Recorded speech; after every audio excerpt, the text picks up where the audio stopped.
telecast a little with a Telecaster without casting sarcastic telegraphic castigations.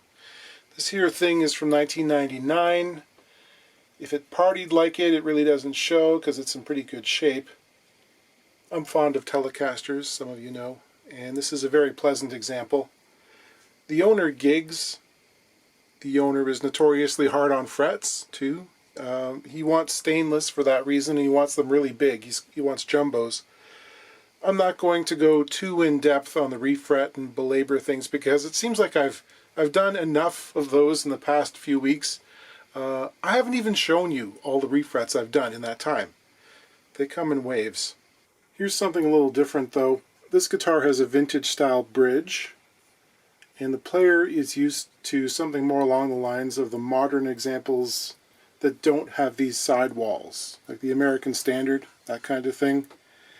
These things were made out of stamped material, and of course they originally came with metal covers on them, sometimes called the ashtray. People suggest that Leo Fender, he really didn't know about palm muting because he was not a guitar player, and that perhaps he was just trying to cover up the electronics and the mechanical aspect of the bridge for a nice clean look.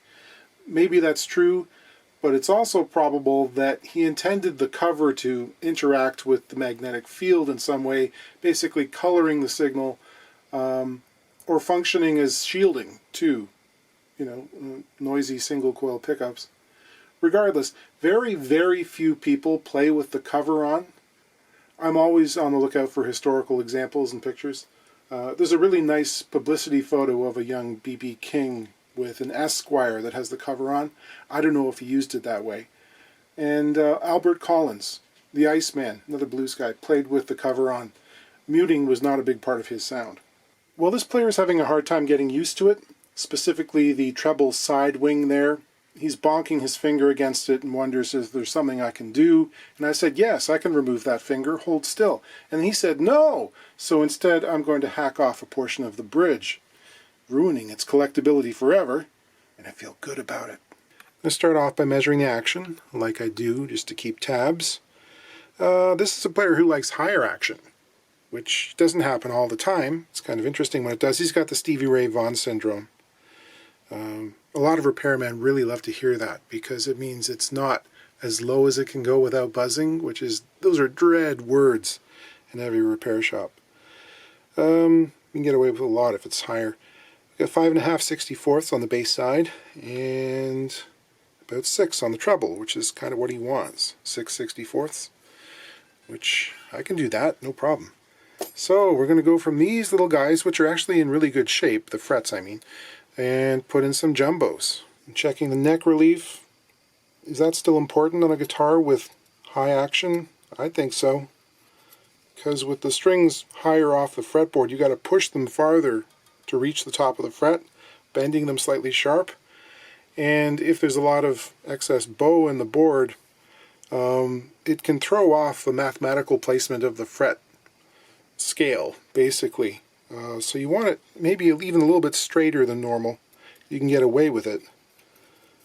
In this case we got about 12 thousandths, which is the high end of Fender's factory spec for their vintage radius boards.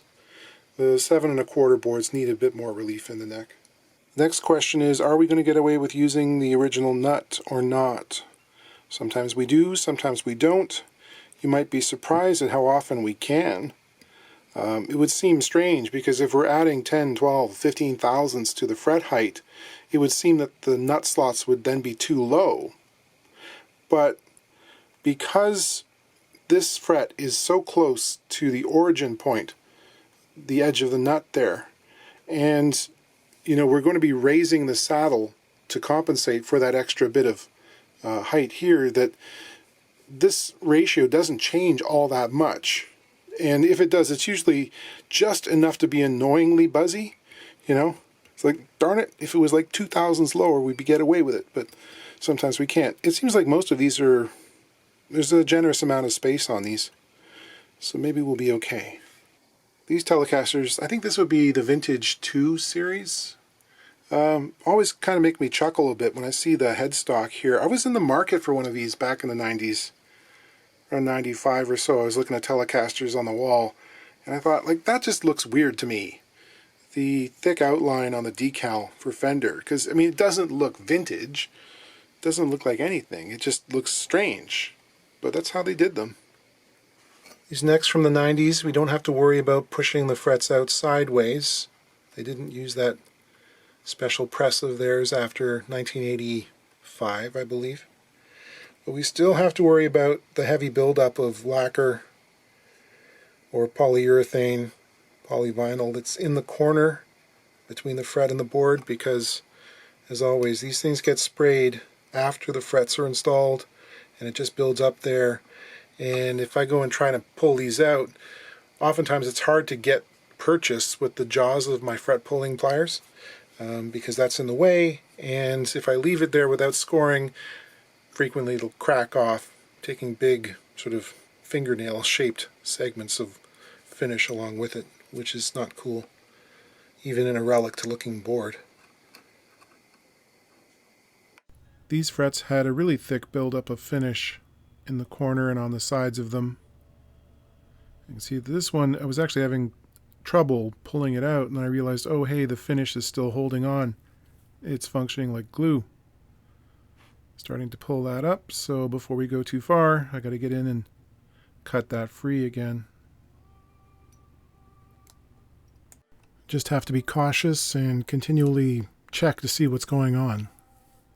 The buildup of finish is almost always lighter on the side of the fret that faces the body, because it was held in the left hand by a right-handed sprayer. But it's still there, still needs to be cut away. So, jumbo frets. I'm going with a Jescar 57110, which means it's 57 thousandths of an inch tall by 110 thousandths wide, which is just about the biggest stuff you're going to find. It's akin to a Dunlop 6100 wire. So these are the skinny vintage style frets, and you can see there's, a significant increase in width on these. Everything takes longer on a stainless fret job. Cutting the wire, filing it, everything.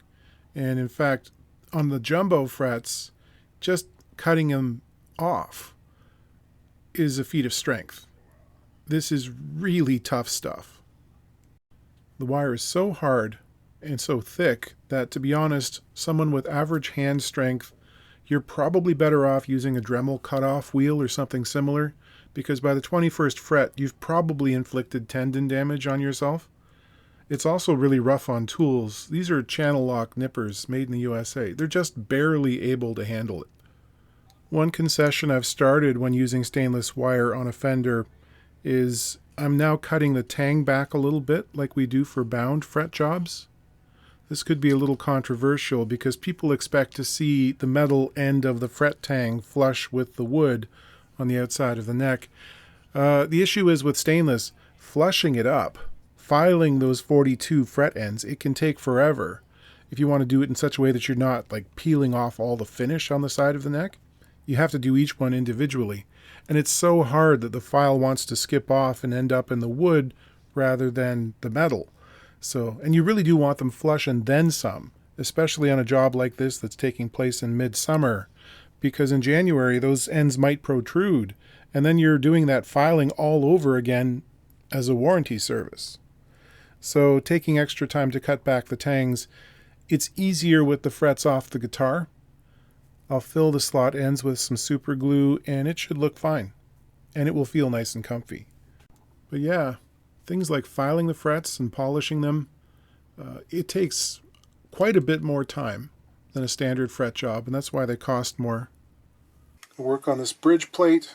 I should take it off for safety's sake. Ooh, this has got flathead screws. So vintage. Feel like a man from the 50s. A little tight. Dealing with Telecaster bridge pickups, this is something you want to be really careful with. They are delicate in a way that others aren't, just based on the way they're wired. See these super thin little coil wires here?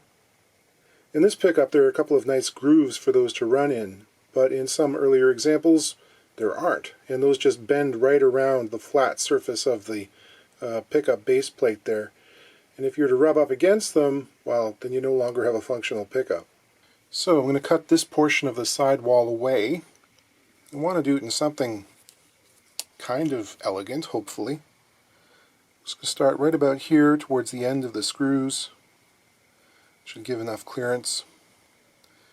And I think I'm going to start by drilling a hole through the plate here that'll give me a radius to work to, rather than trying to cut like a square shape down to the level of the inside of the plate, because anytime you have square corners in sheet metal like this, that's an area that can cause issues.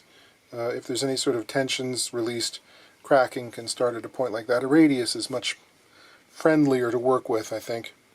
It's always useful to save any jigs that involve a right angle, like this one, so you can modify it for a time like this. I once had a job where I drilled and tapped metal castings like this for 8.5 hours a day.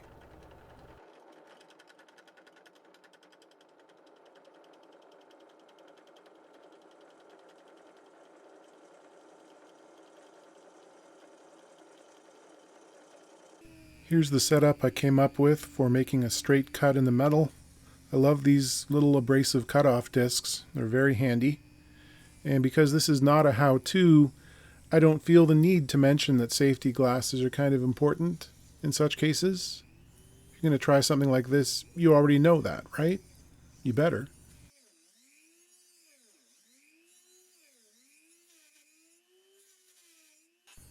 I'll just lop off the remainder. Then I get to file and file and file. Draw filing, in this case, taking the file at sort of an angle, moving horizontally, producing the smoothest possible surface. I sanded things smooth. Smoother than the rest of the bridge, actually. I'll level the filled areas with a razor blade and then sand with some 1200 grit. I'll apply some contact cleaner to the innards. Well, the new fret's dressed out to about 15 thousandths of an inch taller than the old ones, which is too high for the original nut. They're sitting right on the first fret. The same rules apply to these nuts as did the frets. They've been painted in place, and I've got to cut through the little fillet of material that appears on both edges and in the corners. There should not be a whole lot of glue under these nuts from the factory. They should really just be a press fit, and usually it's just the finish that's holding them in place. It's acting like a glue on the edges. One interesting thing about these guitars from the 90s is even the ones with a 7 1/4 inch radius fingerboard will have a slightly flatter radius on the inside of the nut there. In this case it's more like 10. In earlier Fenders it would be the same radius as on top of the board. Usually. It can vary. So I'm making a new nut out of bone using the same dimensions as the previous one. It's good if the string spacing feels familiar when you pick it up to play. Well, nobody ever said it was going to be easy. Raising the fret height and the saddles to their uppermost limit has consequences. These, as you can see, are compensated saddles, which can be a real help in most situations. But they're designed for use with a guitar that has average action and average fret height. And, you know, the parameters are kind of narrow. The old frets were about 32 thousandths tall. The new one's dressed out to about 50 thousandths. Look what's happening on the G string. You see there's this wide, flat area just in front of the takeoff point for the string. You'll recall an acoustic from last week that had that sitar-like buzz on a couple of notes. Well, this is going to ensure a sitar-like buzz on every note. You press it down and there just isn't enough clearance in front of that takeoff point, and it's just going to buzz. The other thing is the angle at which the saddle screws now sit is high enough that their ends, especially the center one, protrude above the line of the strings, which you'll feel on your palm. And depending on your level of sensitivity, you know, maybe you haven't been hauling anchor ropes across the 7 seas to build up a substantial callus. Yar. You know, it could be very annoying. So I have to shorten those screws I believe I actually have some of the appropriate length for this kind of thing.